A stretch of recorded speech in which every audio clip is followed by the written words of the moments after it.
আসসালামু আলাইকুম। এখন দেখবেন সংবাদ শিরোনাম। এভারকেয়ারে চিকিৎসাধীন হাদির অবস্থা অত্যন্ত আশঙ্কাজনক। সন্দেহভাজন ফয়সাল করিম অস্ত্র মামলায় গ্রেফতারের পর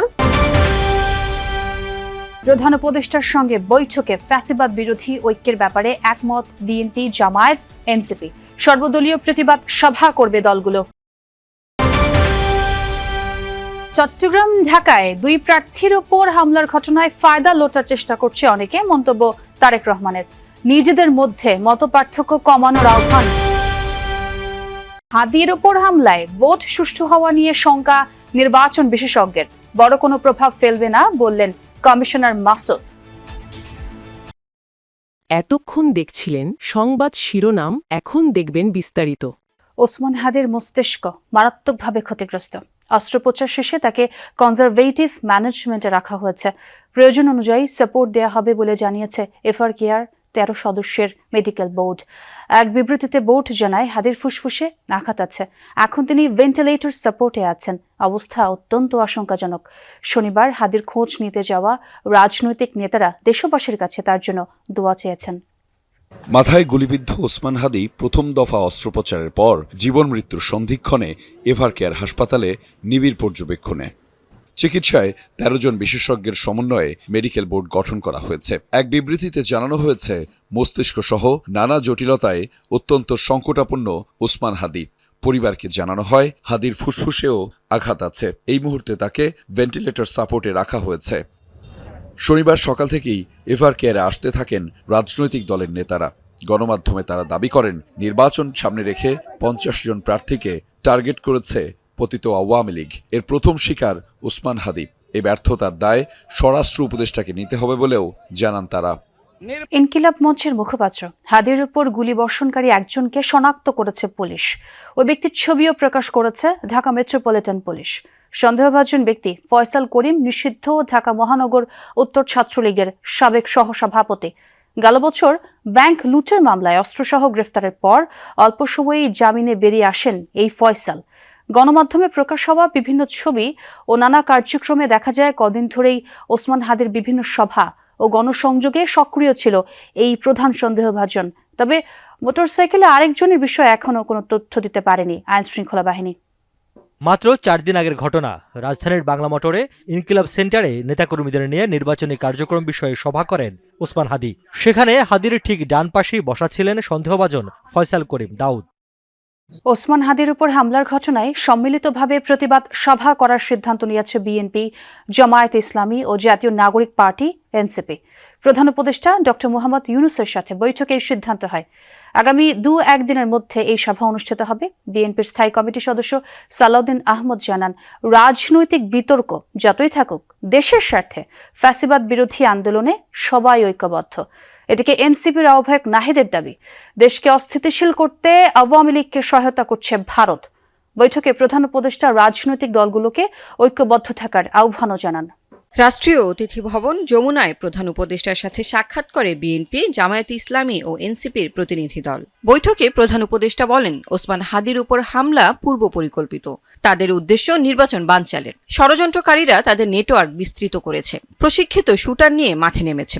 শুধু সরকার নয়, দল মত নির্বিশেষে সবাইকে সতর্ক ও ঐক্যবদ্ধ থাকার আহ্বান জানান তিনি। বৈঠক শেষে গণমাধ্যমের সাথে কথা বলেন বিএনপি নেতা সালাউদ্দিন আহমদ। বলেন, হাদির উপর হামলা বাংলাদেশের উপরে হামলা। এদিকে ওসমান হাদির উপর হামলার পেছনের উদ্দেশ্য কি তা খুঁজে বের করার পরামর্শ দিয়েছেন বিএনপির ভারপ্রাপ্ত চেয়ারম্যান তারেক রহমান। অনেকে এই হামলা থেকে ফায়দা নেওয়ার চেষ্টা করছে বলেও মন্তব্য করেন তিনি। দেশ করার পরিকল্পনা অনুষ্ঠানে লন্ডন থেকে যুক্ত হয়ে কথা বলেন বিএনপির ভারপ্রাপ্ত চেয়ারম্যান তারেক রহমান। আরও বলেন, নিজেদের মধ্যে মতপার্থক্য না কমালে তা দেশের জন্য ভালো ফল বয়ে আনবে না। আর ক্ষমতায় গেলে বিদেশে দক্ষ কর্মী পাঠানোর ব্যবস্থা করা হবে বলেও জানান তিনি। রাজধানীর খামারবাড়িতে বিএনপির দেশ গড়ার পরিকল্পনা অনুষ্ঠান। এতে প্রধান অতিথি হিসেবে লন্ডন থেকে ভার্চুয়ালি যুক্ত হন দলের ভারপ্রাপ্ত চেয়ারম্যান তারেক রহমান। অনুষ্ঠানে বিএনপির নানা পরিকল্পনা তুলে ধরেন তারেক রহমান। জানান, ক্ষমতায় গেলে দক্ষ জনশক্তি রপ্তানি বাড়ানো হবে। এজন্য শ্রমিক পাঠানোর আগে তাদেরকে দক্ষ করে গড়ে তোলা হবে। এছাড়া কৃষি কার্ড, ফ্যামিলি কার্ড এবং সবার জন্য স্বাস্থ্যসেবা নিশ্চিতের কথাও জানান Tarique Rahman. Health carer appoint করব। শহীদ জিয়ার সময় পল্লী চিকিৎসক একটা ভেরি পপুলার একটা মানুষ ছিল, এক গ্রুপ নাম্বার অফ পিপল ছিল।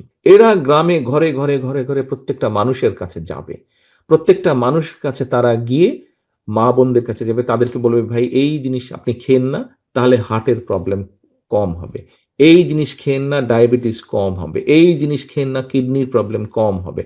এরকম ভাবে তাদেরকে বুঝাবে এবং ছোটখাটো অসুখ যেটা ঘরে বসে সেরে দেওয়া যায় সেই চিকিৎসা ব্যবস্থা আমরা তাদেরকে শিখাবো, সেই ওষুধপত্র পর্যন্ত আমরা তাদেরকে দিব। ইনকিলাব মঞ্চের আহ্বায়ক ওসমান হাদির উপর হামলা নিয়েও কথা বলেন তারেক রহমান। বসে থাকলে আমাদের চলবে না। গতকাল অত্যন্ত দুর্ভাগ্যজনক একটি ঘটনা ঘটিয়েছে যে কোনো একটি মহল। তার কিছুদিন আগে আমরা দেখেছি চট্টগ্রামে আমাদের একজন প্রার্থীর উপরে একই রকম ঘটনা ঘটেছে। এই ঘটনাগুলা দিয়ে কেউ কোনো আওয়ামী লীগের নেতাকর্মীরা নির্বাচন বানচালে সংশ্লিষ্টদের প্রতিনিয়ত হুমকি দিচ্ছে। ডিবেট ফর ডেমোক্রেসি আয়োজিত ছায়া সংসদে এমনটাই জানান সাবেক নির্বাচন সংস্কার কমিশনের চেয়ারম্যান ডক্টর বদিউল আলম মজুমদার। ওসমান হাদির উপর হামলার ঘটনায় নির্বাচন সুষ্ঠু হওয়া নিয়েও শঙ্কা প্রকাশ করেন তিনি। এ সময় সংগঠনটির চেয়ারম্যান বলেন, নির্বাচন বানচাল করতে দেশি বিদেশি ষড়যন্ত্র হচ্ছে। গেল বৃহস্পতিবার ত্রয়োদশ সংসদ নির্বাচনের তফসিল ঘোষণা করেন প্রধান নির্বাচন কমিশনার। বর্তমানে ইসির সামনে 12 ফেব্রুয়ারি সুষ্ঠু ও অবাধ ভোট অনুষ্ঠানই মূল চ্যালেঞ্জ।